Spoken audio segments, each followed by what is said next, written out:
দেশে চলতি বোরো মৌসুমে সরকার 11 লাখ টন সিদ্ধ চাল, 1 লাখ টন আতপ চাল আর কৃষকের কাছ থেকে 5 লাখ টন ধান কিনবে।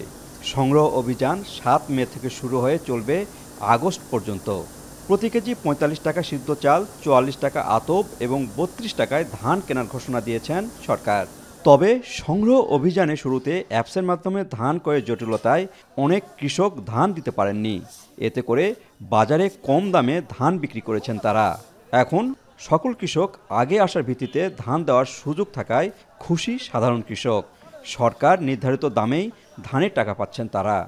অ্যাপস নাই, উন্মুক্ত করে দিছে, আমরা ধান দিতে পারবো, এখন খুব ভালো হচ্ছে। এখন আমাদের ধান দিতে আর কোনো সমস্যা নেই এবং বাজারে মূল্যের চেয়ে এখানে সরকারি রেটের এই মূল্যটা অনেক বেশি। চালকল মালিকরা বলছেন তারা আপৎকালীন মজুত করতে সরকারকে চাল দিতে চান। তবে 1 জুলাই থেকে চাল বিক্রির উপর শতকরা 1 টাকা উৎস কর আরোপ করায় লোকসানের শঙ্কায় মিল মালিকরা চাল দেওয়া বন্ধ রাখেন। 5 জুলাই উৎস কর প্রত্যাহার হয়, চাল দিতে আর কোনো অসুবিধা নাই বলে জানান মিল ও চাতাল মালিকরা। আমরা চাল তো এখানে স্বচ্ছভাবে দিচ্ছিলাম, হঠাৎ করে গভর্নমেন্টের একটা উৎস কর আসার কারণে চাল আসাটা একটু সীমিত হয়ে গেছিল। সংগ্রহ প্রায় শেষের দিকে, এখন যাদের বাকি আছে যেটুকু সেটুকু কোনো মতে আর কি গায়ে যাচ্ছে, মানে লস হচ্ছে না এরকম আর কি, সুদ দিচ্ছে তারা।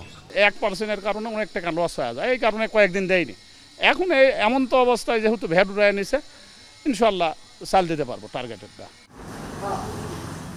গত দুবার নির্ধারিত পরিমাণ ধান সংগ্রহ করা না গেলেও খাদ্য কর্মকর্তার আশা এবার কৃষক পর্যায়ে সম্পূর্ণ ধান সংগ্রহ করা সম্ভব। আর চুক্তিবদ্ধ মিলাররা সরকারের নিয়ম মেনে চাল দিচ্ছেন।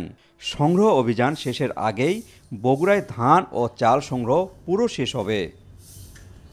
মিলারদের মধ্যে এখন চাল দেওয়ার একটা খুব দ্রুতগতিতে দেওয়ার জন্য একটা আগ্রহ লক্ষ্য করা গেছে, যে আমরা দেখছি যে একদিনে আমরা প্রায় 2000 টন চাল বগুড়া সংগ্রহ করতে সক্ষম হয়েছি।